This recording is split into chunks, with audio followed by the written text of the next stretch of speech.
Bonjour, bonjour mes amis béliers, la guidance du 7 au 13 juillet, que vous soyez en vacances ou pas. Cette semaine, on parle de travail. Alors, de travail, c'est pas forcément le travail avec les feuilles de salaire, ça peut être aussi le travail, ce que vous faites. Là, pour moi, j'ai le sentiment que vous devez éclairer, faire la lumière sur une situation. C'est-à-dire que j'ai le sentiment que vous faites énormément de choses pour quelqu'un ou pour d'autres personnes. Et là, cette semaine, ce qui ressort, c'est que vous devez absolument ouvrir les yeux, vous enlever le masque que vous portez, parce que c'est comme si vous aviez besoin d'aider certaines personnes, mais ce besoin est-il vraiment une réalité? Je m'explique. Quand on est dépendant affectif ou qu'on a besoin d'appartenir à un groupe, c'est une dépendance affective, on va faire pour les autres au-delà de nos possibilités. On va faire pour les autres beaucoup de choses que l'on ne ferait pas pour nous-mêmes, parce qu'on n'a pas le temps en fait. L'énergie que vous dépensez à faire des actions pour les personnes autour de vous, c'est une énergie, c'est bizarre, dont vous n'avez pas le temps, la patience ou le courage de faire pour vous. Et là, on voit bien, c'est une forme de dépendance pour appartenir à un groupe, pour appartenir, ne pas être rejeté, en tout cas, pour être peut-être apprécié. Et c'est une façon erronée, c'est une mémoire erronée, c'est une qui n'est pas à sa juste place en fait, parce que vous devez vous remplir de votre propre amour. Voilà. Donc, en fait, ce qu'on me dit cette semaine, c'est que vous avez fait un compromis. Il est avec la personne ou il est inconscient dans votre cœur, dans votre âme, où vous travaillez, mais vraiment beaucoup, trop en tout cas, pour une situation ou pour une personne. Et là, on dit que vous devez vous éloigner de ce mode de fonctionnement. Vous allez recevoir des nouvelles du bonheur de quelqu'un d'autre, et on voit que ça va vous déstabiliser, ça va vous affecter, ça va vous toucher, ça va vous chagriner. Et là, on vous demande, positionnez-vous et posez-vous la question, pourquoi le bonheur, les nouvelles du bonheur de cette personne ou de ces personnes ou de cette situation vous déstabilisent autant? Parce que c'est comme ça le développement personnel. La thérapie, c'est pourquoi une situation donnée, là, comme ça, vous affecte autant, vous fait vriller, vous fait surréagir, vous affecte, vous fait de la peine, vous déstabilise, vous voyez. Et là, gardez le focus sur votre ressenti et la situation autour. Pourquoi ça vous touche autant? Et c'est là que vous allez trouver la réponse. Vous allez trouver la réponse et elle me redit une deuxième fois que vous devez vous éloigner de ce mode de fonctionnement, de cette situation, de quelque chose là, comme ça, là, sur lequel vous allez mettre le doigt. Vous pourriez avoir dans votre cœur, vous pourriez avoir un sentiment de joie, de compassion, tout ça. Mais le problème, c'est que c'est trop pour les autres en fait. Vous vous réjouissez peut-être de la joie des autres ou pas, mais et vous là-dedans? Et vous là-dedans? Parce que vous actionnez votre énergie pour une situation, une personne, et pourtant, ces personnes sont un peu jalouses de vous, à moins que ce soit vous. Est-ce que c'est vous qui enviez leur vie? Est-ce que c'est vous qui enviez leur situation?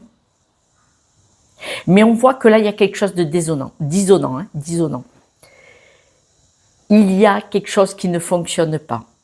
Vous, si c'est vous, vous ne pouvez pas envier la vie des autres, alors que vous ne vous occupez pas de la vôtre. Et oui, il faut être logique à un moment donné. Si vous occupiez de vous, de votre cœur, de votre âme, de votre petit enfant intérieur, de vos plaisirs, vous pourriez construire la vie que vous avez décidée. Ne projetez pas votre vie sur la vie des autres. Ou alors, si malgré que vous faites au-delà de vos capacités pour aider quelqu'un, parce que vous avez besoin d'appartenance, et que les personnes sont jalouses de vous, il se peut que ces personnes ont un vocabulaire, une façon de fonctionner verbalement avec vous qui n'est pas adaptée. Ces personnes ne sont pas forcément bienveillantes verbalement envers vous.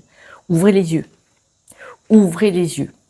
On voit que cette semaine, ces personnes, cette situation, ces personnes vont peut-être dire des phrases qui vont vous permettre d'ouvrir les yeux et de réagir. Mais qu'est-ce que je fais là?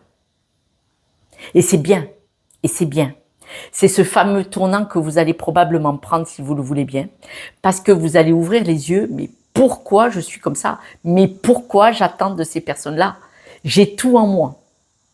On dit que vous devez absolument, je lis la carte, c'est comme le port-salut, vous pouvez la faire en capture d'écran. Pourquoi capture d'écran? Parce que c'est un mantra que vous pourriez vous dire. Je suis là, je suis dans l'ici et maintenant, je vis l'instant présent, je lâche prise. Mais ce qui se passe, c'est la maison. 2 fois la maison sur cette carte, je m'explique. La maison, c'est votre environnement proche, pardon. Votre environnement proche, c'est-à-dire votre famille et vos amis les plus proches. Mais la maison, c'est aussi votre âme, votre cœur, votre corps, votre espace de protection. Nous avons beau être 4 ou 5 à la maison, vous avez quand même un espace, un espace de sécurité où les autres ne doivent pas rentrer, vous voyez. C'est comme les gens s'approchent trop près comme ça de vous pour vous parler et vous faites un pas en arrière en disant « tu vas où là ?» Tu n'as pas marché sur les pieds non plus. Et là, on voit que vous devez protéger votre espace personnel et vous devez donc, ce qui dépasse votre espace ne vous appartient pas. Oui, et oui. Je suis l'ici et maintenant, je vis l'instant présent, je lâche prise. Ce qui ne vous appartient pas, vous le lâchez. Pourquoi est-ce que vous voulez aller secourir les autres? C'est vous que vous auriez voulu qu'on vous porte secours à une époque, quand vous étiez enfant probablement. Ne portez pas secours aux autres là où vous ne le faites pas pour vous-même. Vous faites des choses pour les autres, pour des situations, pour un environnement que vous ne faites pas pour vous. Vous devez être votre propre priorité et à ce moment-là, et uniquement à ce moment-là, si vous le voulez, vous irez tendre la main à des personnes, mais ne tendez pas la main à des personnes qui ne font rien pour eux. Ne tendez pas la main à des personnes qui ne traverseraient pas la rue pour vous secourir si vous tombez ou pour vous dire bonjour. Il faut être honnête. Hein. Là, on dit que soyez vraiment sincères. Là. Arrêtez, soyez sincères. Vous avez des personnes et pourtant vous faites pour eux. Ouvrez les yeux, allumez la lumière, vous y voyez clair. Là, vous êtes dans une pièce, dans une habitation. Et vous avez éteint le disjoncteur carrément, c'est même pas l'interrupteur. Alors vous allez aller l'allumer, vous allez allumer toutes les loupiottes et ouvrir les volets. Parce que là, vous devez y voir clair cette semaine. En tout cas, on dit que c'est ce que vous allez faire. J'en suis bien contente.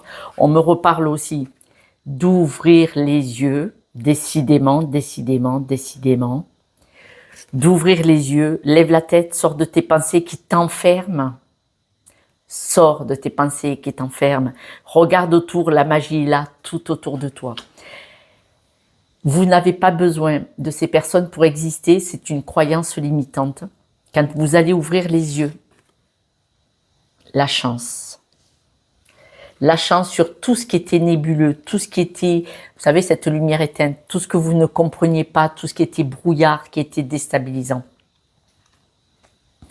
Vous allez couper avec tout ce qui est déstabilisant, qui est insurmontable, qui est difficile. Recouper, c'est-à-dire c'est fini, c'est fini. Et on voit que vous allez renaître. Alors, soit vous allez renaître, soit vous allez changer de dynamique ou partir sur de nouveaux projets. On voit que cette semaine, vous allez ouvrir les yeux sur votre façon d'aller au-devant des autres pour les aider. Probablement dans des situations que vous ne feriez pas vous-même. Je vais vous donner un exemple. On va dire que vous habitez dans une maison. Votre voisin ou votre voisine a un souci. Elle est fatiguée ou il est fatigué, il n'arrive pas à tondre son gazon. Vous allez aller tondre chez lui ou chez elle. Et chez vous, vous n'avez pas le temps de le faire.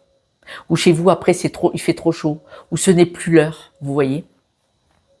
Et en fait, cette personne, vous voyez qu'après le soir, elle va sortir, elle va aller faire la nouba avec les amis. Donc, si on est fatigué pour tondre, on va pas passer la soirée, se coucher à 3 heures du matin et on va manger chez des amis faire la nouba, en fait, quand on est fatigué. Voilà. C'est un exemple, bien entendu. Mais on voit que ces personnes ne sont pas forcément bienveillantes, hein. Je vous le dis, ces personnes ne sont pas forcément bienveillantes. Par contre, ce n'est pas grave parce que cette semaine, vous allez y voir clair et vous allez prendre conscience de votre mode de fonctionnement, que vous êtes fautif et fautive aussi, parce que vous êtes allé aider des personnes par rapport à des croyances limitantes qui vous incombent, qui vous appartiennent, où vous aviez besoin de remplir votre cœur, votre panier un peu vide du manque d'attention, de regard, d'affection, probablement d'une blessure du passé, en allant aider des personnes, alors que la première personne que vous devez secourir, aider, gratifier et aimer, c'est vous. Si je ne l'ai pas dit, je ne l'ai pas dit, hein. Alors, quelques breloques, mes amis. Regardez. Donc, cette semaine, on voit que ça va être fini, les discussions. On parle bien du travail. Regardez, du travail. Vous allez avoir une discussion. Vous voyez, là, c'est les discussions houleuses. Pas gentilles du tout. C'est fini. Il y aura des discussions plus douces. On voit que vous êtes protégés. On parle bien de travail. Donc, le travail que vous faites probablement pour les autres. Et là, c'est la clé, c'est-à-dire la solution. C'est vous qui allez en prendre conscience. C'est vous qui allez sortir de là. Mais il faut pas oublier, c'est un peu vous qui vous y êtes mis aussi. Ce qui compte, c'est de prendre conscience à un moment donné qu'on n'a pas forcément le bon chemin, qu'on n'a pas forcément la bonne méthode ou le bon mode de fonctionnement en tout cas. Du moment que vous en prenez conscience et que vous en sortez, ben c'est pas grave. Parce que la vie met sur notre route des situations, des personnes pour notre apprentissage, pour notre évolution. Les cadeaux, ils sont bien emballés, mais pas toujours. Des fois, ils sont extrêmement mal emballés, mais ils sont des cadeaux quand même, des cadeaux d'apprentissage. Et là, on voit que cette semaine, vous allez monter un level parce que vous allez comprendre des choses. Mais pourquoi je fais ça, moi? Vous voyez? Et donc, c'est génial. Voilà. Mes amis béliers, je vous embrasse. N'oubliez pas de vous abonner car c'est grâce à vous que cette chaîne est propulsée. Et puis, prenez soin de vous. Ciao, ciao. Bonnes vacances.